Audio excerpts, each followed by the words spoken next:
రైతులందరికీ జై భారత్. నిన్న గోపిడి ప్రేమనాథ్ రెడ్డి గారు నిర్మల్ జిల్లా కలెక్టర్ గారికి ఒక వినతి పత్రాన్ని సమర్పించడం జరిగింది. ఆ వినతి పత్రంలో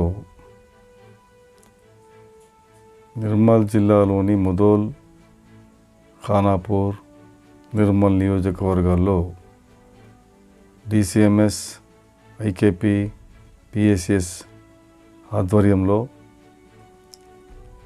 రైతుల వద్ద వడ్ల కొనుగోలు చేశారని, కానీ రైస్ మిల్లర్లో జోకినటువంటి బరువుకు సంబంధించిన సమాచారం కానీ, తేమ కట్ చేసినటువంటి సమాచారాన్ని కానీ ప్రతి రైతుకు అందజేయలేదని,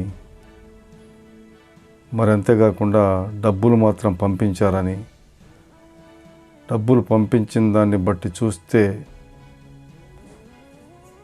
ప్రతి క్వింటాలకు 12 కేజీలు కట్ చేసినట్లు తెలుస్తున్నదని, కావున ఇకనైనా ప్రతి రైతుకు సమాచారాన్ని చేరవేయవలసిందిగా కోరడం జరిగింది.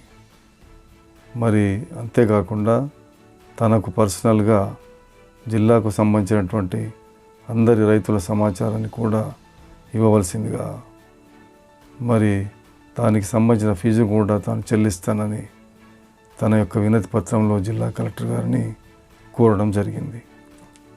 జై హింద్.